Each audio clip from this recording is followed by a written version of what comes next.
Good morning student. Today we have start third chapter in history ruling the countryside यानी कि ग्रामीण क्षेत्र पर शासन चलाना।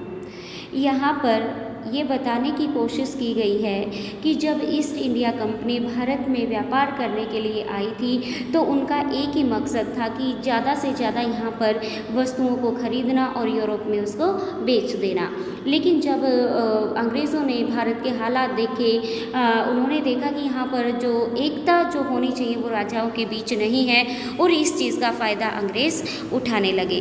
अब यहाँ पर बात की गई है रूलिंग द कंट्री साइड, लेकिन वो इलाके जो अंग्रेज़ों से दूर थे, जो गांव के इलाके थे, जो जिन पर अंग्रेज़ों का कंट्रोल नहीं था, वहाँ पर किस तरीके से अंग्रेज़ों ने जो किसान थे उनसे लगान वसूला और किस तरीके की रणनीति अपनाई जिससे ज़्यादा से ज़्यादा अंग्रेज़ों को फ़ायदा पहुँचने लगा। वो सारी चीज़ें हम इस चैप्टर में डिस्कस करेंगे। और दूसरी बात ये भी बताई गई है कि किस तरीके से किसानों को मजबूर किया गया अपने खेतों में वो फसल उगाने के लिए जिनकी यूरोप में ज़्यादा डिमांड थी। आगे बढ़ते हैं और चैप्टर को शुरू करते हैं। The company becomes the Diwan, company दीवान बन गई। 12 अगस्त 1765 को मुगल एम्परर ने ईस्ट इंडिया कंपनी को क्या बना दिया? दीवान। कहाँ का दीवान बनाया? बंगाल का। अब जब कंपनी को दीवान बनाया गया तो इससे कंपनी को क्या फ़ायदा हुआ, ये हम इस पैसेज में बताया गया है कि एज दीवान, जैसे ही कंपनी को दीवान बनाया गया तो वो क्षेत्र जो कंपनी के कंट्रोल में थे वहाँ पर कंपनी आर्थिक रूप से जो आर्थिक मामले होते हैं उनकी कर्ता धर्ता बन गई। यानी कि कंपनी के अंडर जितना भी भूभाग था वहाँ पर जितने भी आर्थिक मामले थे अब वो कंपनी की देखरेख में होने लगे थे।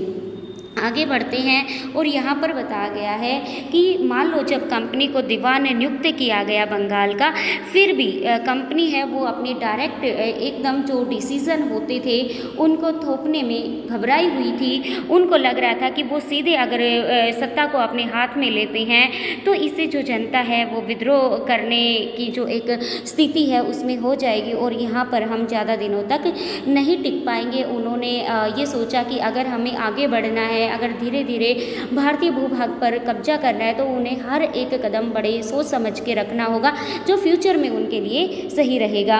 और इसी चीज़ को ध्यान में रखते हुए कंपनी ने लगातार जो अपनी नीतियां हैं वो धीरे धीरे इम्प्लीमेंट करना शुरू कर दिया और जिससे जनता को भी पता नहीं चल पाया। आगे बढ़ते हैं और यहाँ पर बताया गया है कि रेवेन्यू फॉर द कंपनी, कि जो कंपनी की इनकम है वो कहाँ से होती थी, वो किस तरीके से जो कंपनी है वो अपनी जो इनकम है वो बढ़ाने लगी। यहाँ पर बताया गया है कि the company had become the diwan but it still show itself primarily as a trader. अब जो कंपनी दीवान तो बन गई थी लेकिन खुद को अभी व्यापारी ही मानती थी।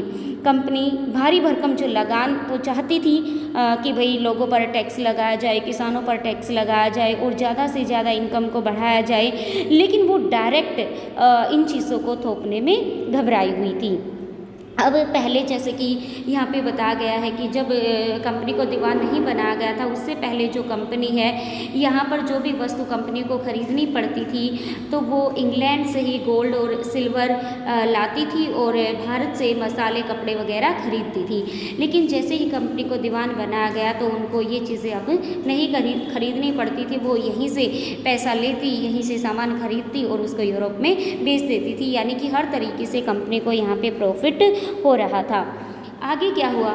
Soon it was clear that Bengal economy was facing a deep crisis। यहाँ पर शीघ्र ही ये पता चलने लगा कि जो बंगाल की अर्थव्यवस्था है वो एक गहरे संकट में फंसती जा रही है। जो कारीगर थे वो गांव छोड़कर भागने लगे थे क्योंकि उन्हें बहुत कम कीमत पर अपनी चीज़ें कंपनी को बेचनी पड़ती थी, क्योंकि अब कंपनी यहाँ पर मतलब जो डिमांड थी वो मतलब जैसे ही अंग्रेज़ कहते तो कम कीमत पर जो कारीगर वगैरह होते थे उनको अपनी चीज़ें बेचनी पड़ती थी। किसान अपना लगान नहीं चुका पा रहे थे क्योंकि जो लगान था वो काफ़ी ज़्यादा था और जो भी कारीगर वगैरह थे जो भी अपना प्रोडक्शन करते थे वो लगातार कम होने लगा था। कुछ इस तरह की जो सिचुएशन है वो देखने को मिली, जैसे कि artisanal production was in decline and agriculture cultivation showed signs to collapse. आगे बढ़ते हैं और यहाँ पर बात करते हैं कि किस तरीके से जो सिस्टम है वो जो किसानों पर लगाया गया, किस तरीके से जो लगान है वो तय किए गए, वो हम इसमें पढ़ेंगे। The need to improve agriculture, यहाँ पे बताया गया है कि खेती में सुधार। तो यहाँ पर इफ़ द इकोनॉमी वो was in ruins could the company be certain of its revenue income. अब यहाँ पर क्या बताने की कोशिश की गई है कि अगर अर्थव्यवस्था संकट में थी तो क्या कंपनी अपनी राजस्व आय के बारे में उनको था कि अगर खेती अगर ख़त्म हो जाएगी, अगर कारीगर ऐसे ही गांव को छोड़ते रहेंगे तो उनको जो एक रेवेन्यू आ रहा है वो कहाँ से आएगा। तो इस तरीके से उन्होंने कुछ अपना बंदोबस्त बनाया कि किस तरीके से जो लगान है वो डिसाइड करना है, उन्हें किस तरीके से प्रॉफिट होता है, ये सारी चीज़ें उन्होंने डिसाइड की। आगे बढ़ते हैं और बात करते हैं यहाँ पे how was this to be done. After 2 decades of debate one on the question, the company finally introduced the permanent settlement in 1793।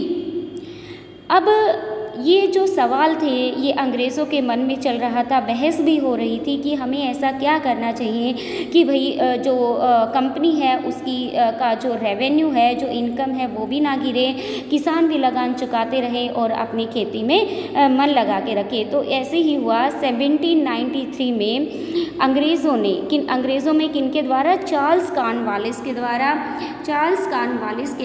1793 में परमानेंट सेटलमेंट यानी कि स्थायी बंदोबस्त है वो शुरू किया गया। By the term of the settlement the raja and talukdars were recognised as zamindar. अब जो स्थायी बंदोबस्त था या परमानेंट सेटलमेंट जो था वो 1793 में चार्ल्स कॉर्नवालिस के द्वारा शुरू किया गया था और इसमें राजाओं और तालुकदारों को ज़मींदारों के रूप में मान्यता दी गई थी। किनको दी गई थी ज़मींदारों के रूप में मान्यता? राजाओं को और तालुकदारों को। उसके बाद उन्हें किसानों से लगान वसूलने और कंपनी को राजस्व चुकाने का जिम्मा सौंपा गया।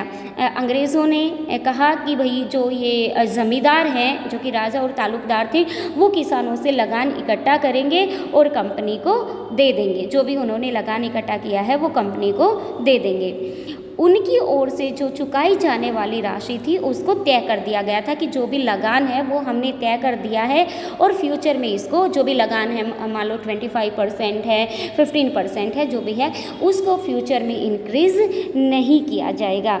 अंग्रेज़ों को लगता था कि उससे उन्हें नियमित रूप से राजस्व मिलता रहेगा और ज़मींदारों को ज़मीन में सुधार के लिए खर्च करने का प्रोत्साहन मिलेगा।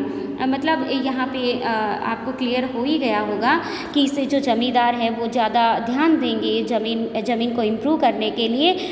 लेकिन जो भी उन्होंने सोचा था ऐसा नहीं हुआ। कुछ समस्याएं जो प्रॉब्लम्स थी परमानेंट सेटलमेंट में वो साफ साफ दिखने लगी। जो प्रॉब्लम्स थी वो क्या थी? The permanent settlement, however, created problems.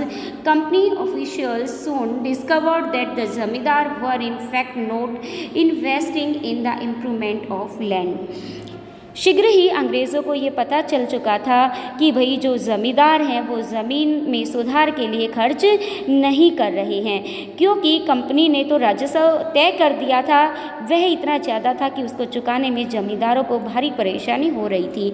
और जो प्रॉब्लम फेस करनी पड़ी थी वो क्या थी? क्योंकि जो लगान डिसाइड किया गया था वो इतना ज़्यादा था कि किसान उसको चुका नहीं पा रहे थे और ज़मींदार जब लगान लेने के लिए जाते थे तो इस तरह की जो प्रॉब्लम्स है वो ज़मींदारों को फेस करनी पड़ती थी। अब जैसे कि 19th सेंचुरी में हालात है उनमें कुछ जो सिचुएशन है उसमें कुछ चीज़ देखने को मिला। The price in the market rose and cultivation slowly expanded. इससे क्या हुआ कि धीरे धीरे जो खेती थी उसमें सुधार आने लगा, कीमतें बढ़ने लगी, ज़मींदारों की आमदनी में तो सुधार आया, लेकिन company since it could not increase a revenue demand that had been fixed permanently। अब इससे क्या हुआ कि जो जैसे खेती की डिमांड बढ़ने लगी तो कीमतें भी बढ़ने लगी, तो जो ज़मींदारों की आमदनी है ना वो तो बढ़ी, लेकिन जो कंपनी का रेवेन्यू बढ़ना था वो नहीं बढ़ा, क्योंकि कंपनी पहले से ही लगान अपना डिसाइड कर चुकी थी कि भाई फ्यूचर में हम लगान को नहीं बढ़ाएंगे। Even the जमींदार did not have an interest in improving the land। और जो जमींदार थे वो भी ज़मीन को सुधारने में कोई कदम नहीं उठा रहे थे। Some had lost their lands in the earlier years of the settlement। और जो जमींदार थे, क्योंकि अंग्रेज़ों ने कहा था कि भाई जो जमींदार हैं वो टैक्स चुकाएंगे, लेकिन जब वो टैक्स नहीं चुका पाए थे तो कंपनी ने जमींदारों की जो ज़मीनें थी वो छीन ली थी, और बहुत सारे जो जमींदार थे ज़मीन उनके पास नहीं रही थी, तो अंग्रेज़ों से उनका विश्वास उठ गया था और अब वो ज़्यादा ध्यान खेती की तरफ नहीं दे रहे थे। तो इस तरह की जो समस्याएं थी वो परमानेंट सेटलमेंट में देखने को मिली थी।